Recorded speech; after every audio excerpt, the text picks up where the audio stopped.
poor woman tried to pay for one slice of bread, the single dad CEO said, "Sit down, eat first."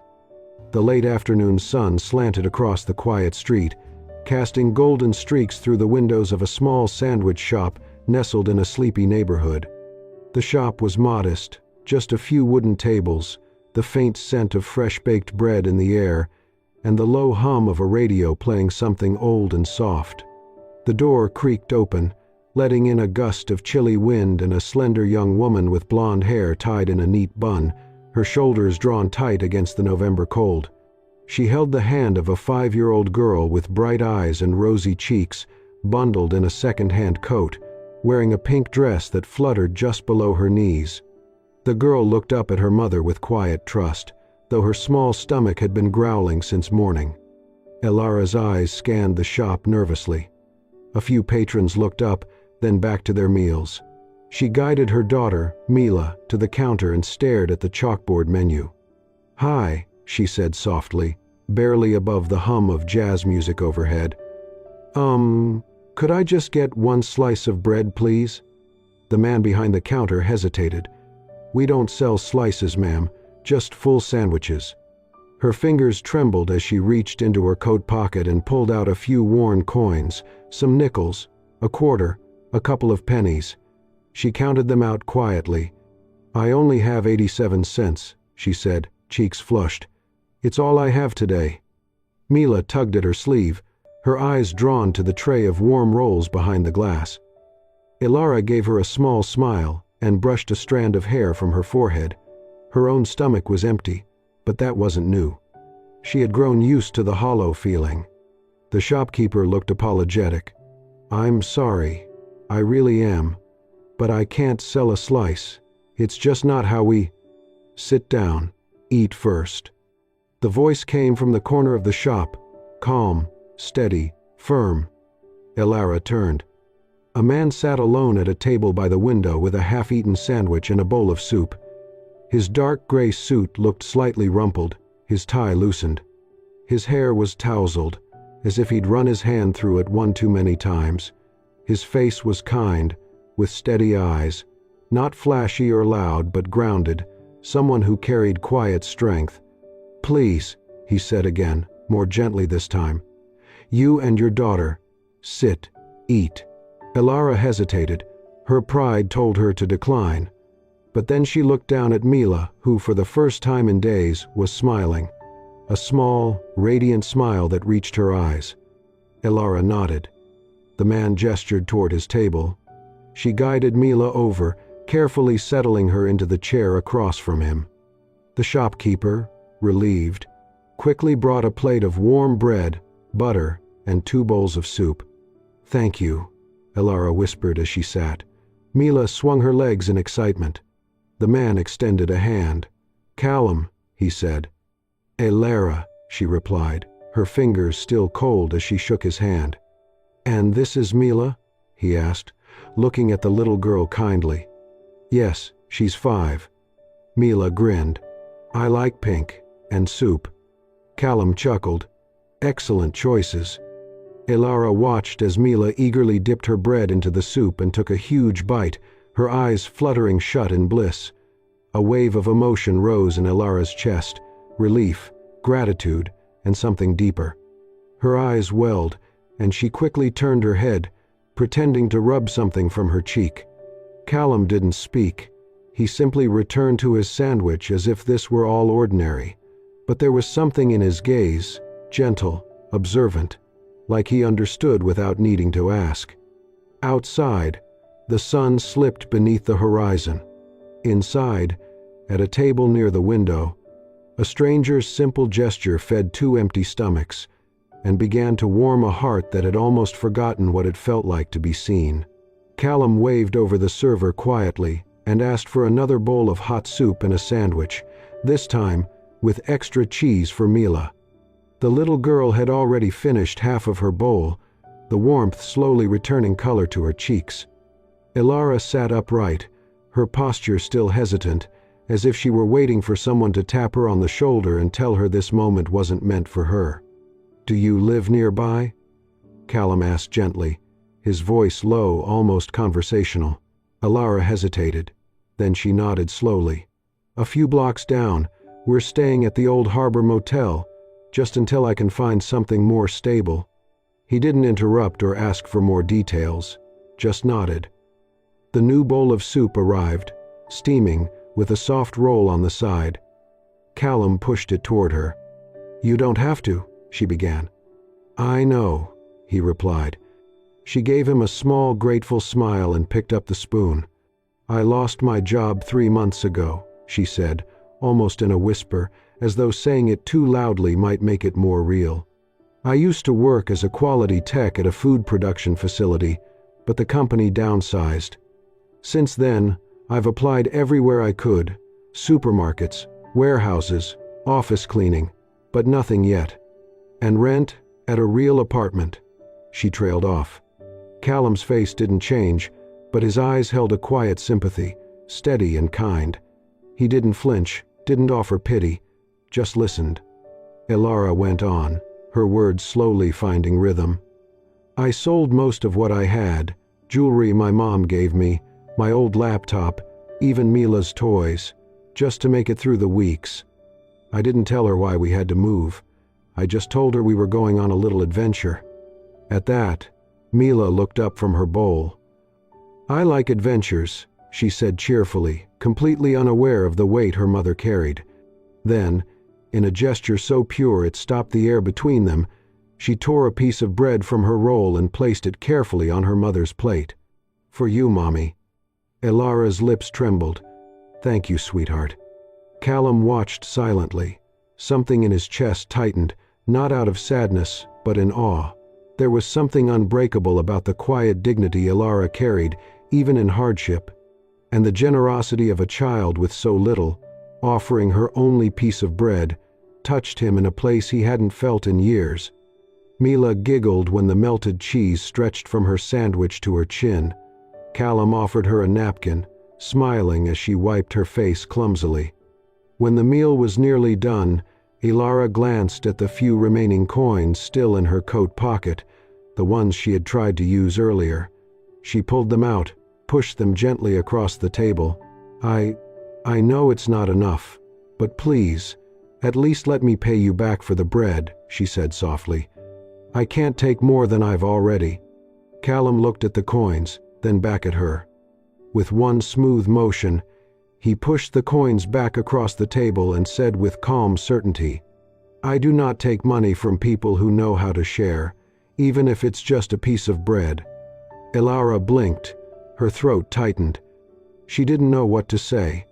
No one had said anything like that to her in so long, not without judgment, not without agenda. It wasn't just the food or the warmth of the soup, it was the respect in his voice. The quiet way he made her feel seen, not pitied. She nodded, unable to form words, and tucked the coins back into her pocket. Across from her, Mila was humming softly, swinging her feet, full and content. For the first time in many months, Elara felt something stir in her chest. Not hope exactly, but something close.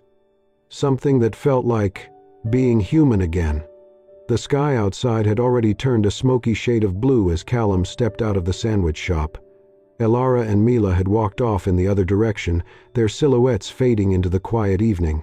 He stood still for a moment, hands in his coat pockets, before pulling out his phone. He dialed a familiar number. Harper. His assistant's voice came through, crisp and efficient as always. "Yes, sir? There's someone I'd like you to look into discreetly.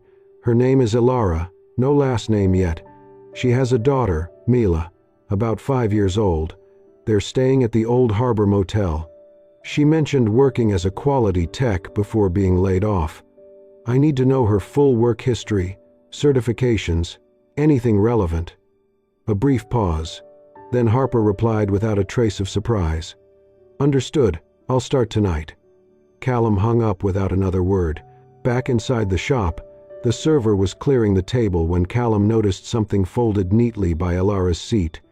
A small, square handkerchief, white linen, slightly worn, but carefully stitched with delicate blue embroidery along the edge. The initials E, A were sewn into one corner. He picked it up gently, rubbing the fabric between his fingers. The stitches were fine and even. It was the kind of work someone did by hand, with time and patience, maybe late at night after putting a child to bed. He slipped the handkerchief into his coat pocket, then walked out into the wind. 3 days passed. Elara sat in the corner of the motel room, knees drawn up on the bed as Mila napped beside her. Her phone buzzed softly on the cracked nightstand. "Hello?" "Hi, is this Elara Anderson?" a woman asked pleasantly. "I'm calling from Eden Fields Organics. You submitted an application with us a few weeks ago?" Elara blinked, her heart suddenly thudding in her chest. Yes, I did." "Well, we would love to bring you in for an interview. We're currently filling a position in our quality assurance department, and your experience aligns well. Would you be available this Thursday morning?" Elara could barely process the words. She had applied to dozens of companies. Eden Fields was one of the first. She never heard back. She had assumed her application had gone straight to the recycle bin. "Yes," she said quickly, nearly breathless. "Yes, I can be there." "Wonderful, we'll email the details." As the call ended, Elara stared at the screen, her hands trembling. Mila stirred in her sleep and rolled closer to her, her tiny fingers brushing against her arm. Thursday came, gray and damp. Elara stood in front of the Eden Fields headquarters, dressed in her best, but still worn, gray slacks and a simple blouse that had faded slightly with time. She had washed and pressed it carefully the night before. Her shoes were scuffed but clean. She inhaled deeply before stepping into the lobby. The office was bright, filled with plants, light wood accents, and the faint scent of rosemary and mint. The receptionist greeted her kindly and handed her a visitor badge. The interview room was quiet, the panel of 3 managers welcoming but professional. They asked thoughtful questions about her past roles, her knowledge of food safety, her ability to handle inspection reports and audit checklists. Elara spoke clearly, honestly. She did not embellish. She did not hide her struggles. "I've worked under pressure," she said, "and I've learned how to stay focused even when things are uncertain." The interviewers exchanged impressed glances. She was not flashy, but she was precise, humble, and clearly capable.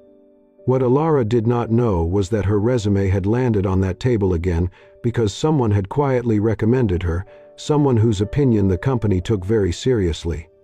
As she walked out of the building an hour later, the air smelled a little sweeter. She clutched her coat around her tightly, her heart lightened by a strange new feeling. Not certainty, but possibility. The offer letter came 2 days after the interview. Elara read it over and over again, making sure she was not imagining the words. Quality assurance technician, full-time, benefits included. Start date, Monday. Tears welled in her eyes as she looked over at Mila, who was coloring quietly at the small table in the motel room, wearing her favorite pink dress. "Mommy got the job," Elara whispered. Mila looked up, her face breaking into a wide grin. "Does that mean we can have cereal and milk again?" Elara laughed through her tears and pulled her daughter into a hug. "Yes, sweetheart, and maybe even strawberries too." Elara's first day at Eden Fields Organics felt like stepping into a new world. She was issued a crisp lab coat, a clipboard, and a proper name badge with her full name, Elara Anderson. For the first time in months, she felt like herself again. Not just a mother trying to survive, but a woman reclaiming her place in the world she had once dreamed of. Her role was clear: monitor cleanliness, test product samples, and ensure every step of production met the strict organic certification standards. It was meticulous work, but she was good at it. Her colleagues noticed her attention to detail and calm presence quickly. Within the first week, her supervisor, a warm but tough woman named Jeanette, remarked, "I don't know where you've been hiding, Elara, but I'm glad you're here." What made it even better, Mila was enrolled in the company's employee child care program, a small on-site preschool designed to support working parents. Mila went each morning in her little pink backpack, excited to make new friends and eat snacks she did not have to share from a single granola bar. For the first time in a long time, Elara felt like they were building a life, not just getting through the day.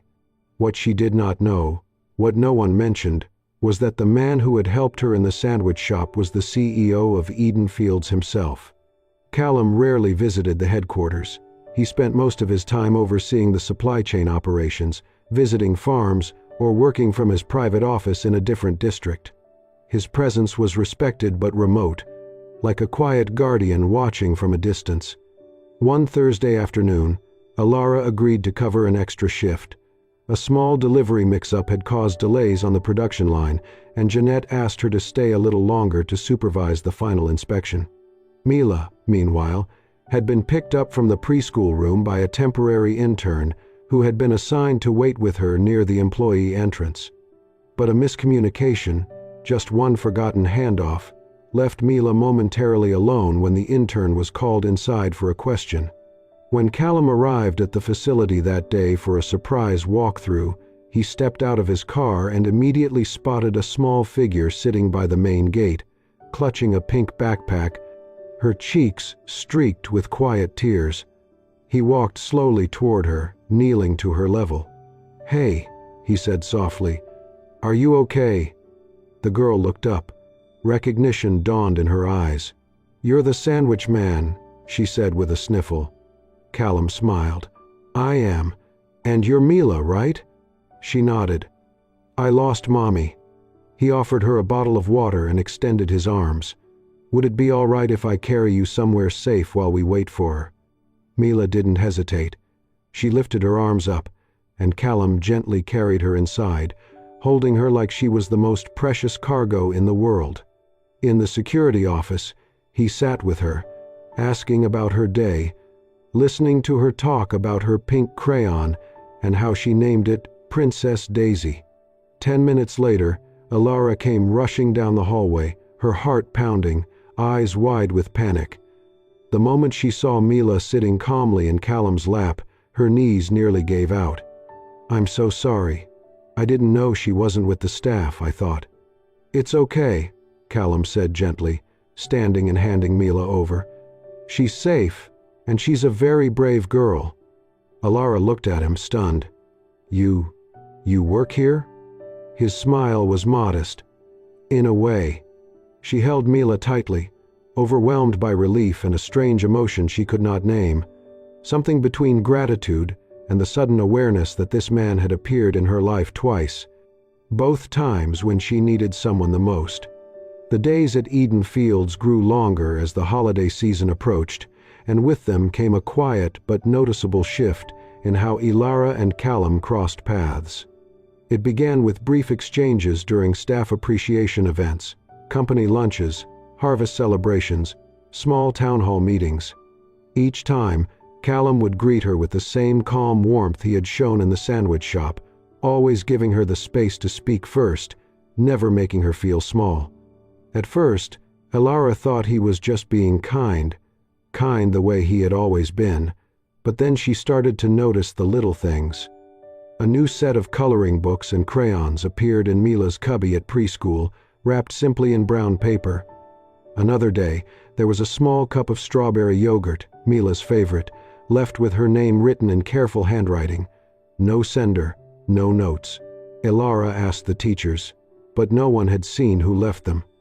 Mila, of course, had no doubts. "It's the sandwich man," she said confidently one evening as they walked home. "He likes us." Elara smiled but said nothing. She wanted to keep her feet on the ground. She had worked too hard to let herself float off into fantasy. Callum was the CEO. Kind, yes, but still her employer. And she was a woman with rent to pay, responsibilities to manage, a daughter to raise. She did not have the luxury of guessing at intentions. Still, she found herself looking forward to those company events, to the possibility of hearing his voice in the hallway, or seeing him pass by during morning rounds. Their conversations were never long, but they always lingered with her. He asked about Mila's favorite storybooks. She told him Mila loved fairy tales with brave girls and happy endings. A few days later, Mila brought home a book called The Princess and the Garden Fox, tucked into her preschool bag without explanation. Then came the evening that changed everything. They were home, finishing dinner, macaroni and cheese with steamed broccoli, and Mila was drawing on the back of a grocery receipt. She colored in wide, looping shapes with her new crayons, humming to herself. Suddenly, she looked up and said, "Mommy?" "Yes, sweetheart." "Is the sandwich man Santa Claus?" Elara blinked. "What?" "Well," Mila continued seriously, "he brings surprises, and he knows what I like, and he always makes you smile when you see him." She paused, squinting at her drawing. "I think he's magic." Elara stared at her daughter, heart skipping. For a moment, she couldn't find words. Mila went back to coloring, perfectly content. Elara stood up and began clearing the plates, her hands moving on their own. But her mind was somewhere else entirely. She thought about Callum's quiet presence, the way he listened without rushing to fix, the way he looked at Mila, not with charity, but with genuine care, the way he looked at her, not with pity, but with respect. She thought about the way her heart beat faster when she heard his voice, the way her cheeks warmed when their eyes met across the room. And just like that, she realized something she had tried hard not to see. Her heart was stirring again, not out of desperation, not out of need, but because something real was quietly growing in the spaces between their shared silences. And that realization terrified her more than anything had in a very long time. It was a rainy Tuesday afternoon when Elara's world tilted slightly, just enough to crack something open. She was walking through the hallway outside the employee break room, holding a stack of freshly printed quality reports, when she overheard two junior staff chatting near the vending machine. She wasn't trying to eavesdrop, but their voices carried, casual and oblivious. "I heard it straight from Jeanette," one of them said. "She said Elara got the job because the CEO personally flagged her resume." "No way," the other replied. "He barely gets involved in hiring. She must have really made an impression." Elara stopped mid-step, her fingers tightened on the papers. She turned and walked away before they could see her. The rest of the day passed in a haze. She moved through her inspections on autopilot, nodding when spoken to, answering questions with half her mind elsewhere. That evening, she sat in their small kitchen, staring at the dinner she had cooked but couldn't bring herself to eat. So it had not been her qualifications. It had not been her hard-won experience, her careful interview answers, her persistence. It had been him, Callum. She felt a slow burn rise in her chest, not ungratefulness, never that, but something more tangled. A sharp ache of pride, of being helped without knowing, of believing she had climbed a rung on her own only to find someone had been holding the ladder the whole time. She looked at Mila, who was sitting on the floor nearby with a stuffed rabbit, completely unaware. That night, Elara barely slept. The next morning, she found herself standing outside Callum's private office. The receptionist gave her a curious look, but didn't stop her. She knocked once, then opened the door when she heard his voice. Callum looked up from behind his desk, surprised. "Elara?" She stepped in, closed the door behind her. "Can I ask you something?" "Of course." "Was it you?" Her voice didn't tremble, but it was thin, tight. "Were you the one who got me this job?" Callum's expression didn't change. He set down his pen. "Yes." No hesitation. No explanation. Elara swallowed. "Why?" He stood, slowly, and walked to the window before turning back to face her. "When I was 10, he said, his voice even, "my mother and I were homeless for nearly a year. She had left an abusive relationship and worked 3 jobs trying to keep us afloat. Some nights, she would go without food so I could eat. She sewed clothes for other families late into the night. She was the strongest person I have ever known." He paused, his eyes steady. "One day a stranger gave her a job without asking questions. That job changed our lives. It gave her the dignity she had lost, the ability to breathe again. I never forgot that. Elara felt her breath catch in her chest. I saw you and Mila in that shop, he continued. And I saw her, not the same, but similar. I could not look away. So I made sure your resume got where it needed to go. That was all.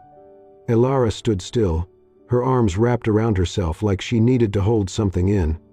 I wanted to earn this, she said, almost in a whisper. I needed to believe I could stand on my own. Callum's voice softened. You did earn it. I just moved a piece of paper.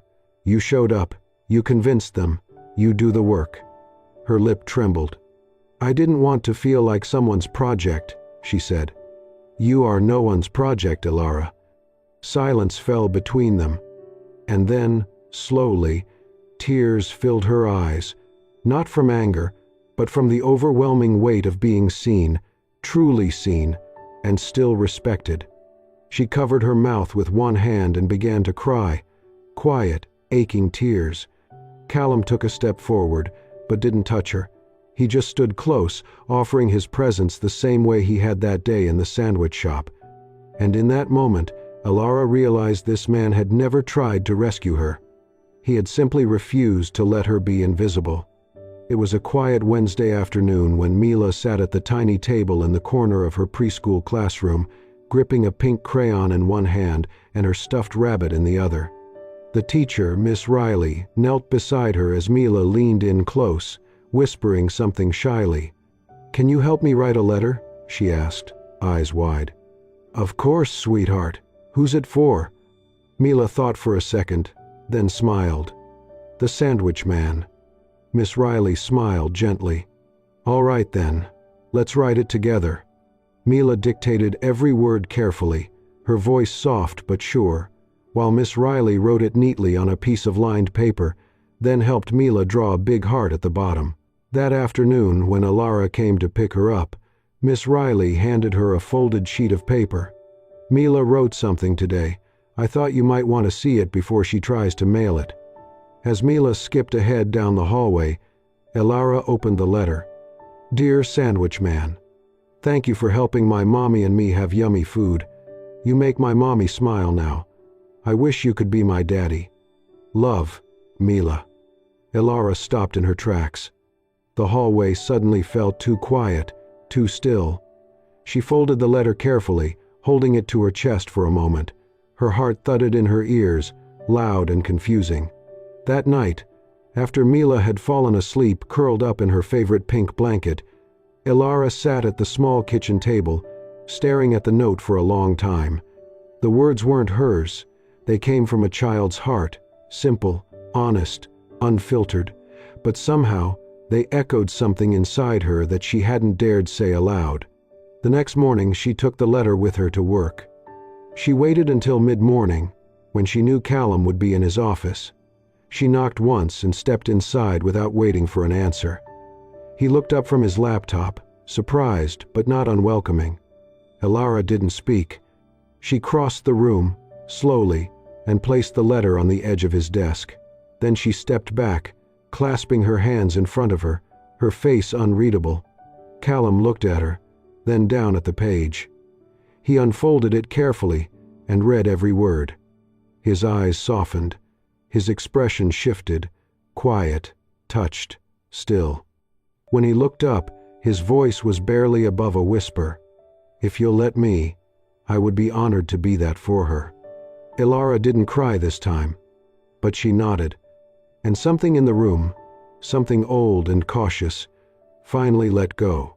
The seasons folded gently into one another, and with them came the steady rhythm of a new life. Callum, Elara, and Mila had grown into a family, not through grand declarations, but through the quiet repetition of ordinary moments that slowly stitched their lives together. They moved into a modest cottage on the edge of town, its backyard just big enough for a vegetable patch and a wooden swing Callum hung from an old oak tree. On weekends, the three of them worked side by side, Mila in her ever-present pink dress, Elara in gardening gloves, and Callum with his sleeves rolled up, smiling as dirt clung to his hands. Evenings became sacred. They cooked together, laughed, and always made time to eat at the same table. Life still had its challenges, but none of it felt heavy anymore, because none of it was faced alone. Elara blossomed. No longer the uncertain new hire, she had grown into a confident team leader, known for her focus and grace under pressure. Where there was once hesitation in her voice, there was now quiet assurance. She didn't question her place, she had earned it. Then came the 5th anniversary of Eden Fields. The warehouse was transformed into a warm, glowing space with string lights, harvest-themed centerpieces, and music playing under the hum of conversation.